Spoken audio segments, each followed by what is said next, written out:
Hello student आज হৈছে 17 তাৰিখ যেহেতু তোমালোকৰ 20 তাৰিখে হৈছে ম্যাথমেটিক্সৰ এক্সাম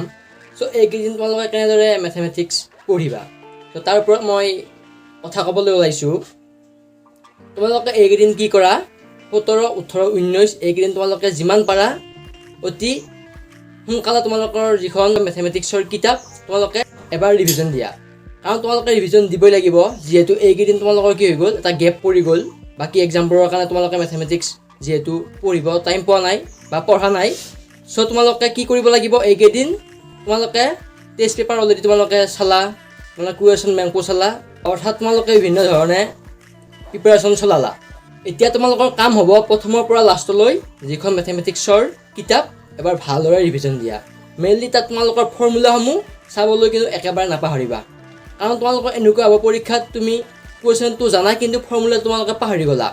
পাহৰা এই ভুলটো তোমালোকে নকৰিবলৈ তোমালোকে কি কৰিব লাগিব এইকেইদিন যিমানবোৰ ফৰ্মুলা আছে এই ফৰ্মুলাবোৰ তোমালোকে ভালদৰে মুখস্থ কৰিব লাগিব আৰু তোমালোকে দেখিছা তোমালোকে কুৱেশ্যন বেংকতো দেখিছা বা টেষ্ট পেপাৰত দেখিছা কিছুমান টপিকৰ পৰা কি থাকে বাৰে বাৰে কিছুমান কুৱেশ্যন ৰিপিট হৈ আহি থাকে গতিকে সেই টপিকসমূহ এইকেইদিন ভালদৰে চোৱা আৰু প্ৰথমৰ পৰা লাষ্টলৈ এবাৰ ভালদৰে ৰিভিজন দিয়া তেতিয়া তোমালোকৰ আকৌ কি হ'ব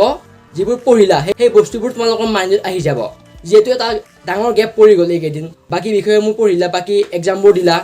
সো মেথছৰ কাৰণে তোমালোকৰ এটা কি পৰি গ'ল গেপ পৰি গ'ল সো এইকেইদিন যেনেকৈ পাৰা তোমালোকে কিতাপখন এবাৰ ভালদৰে ৰিভিজন দিয়া সেইটো হৈছে কি বেষ্ট পইণ্ট সো মেথছ সকলোৰে ভাল হওক তাৰে কামনা কৰিছোঁ ধন্যবাদ।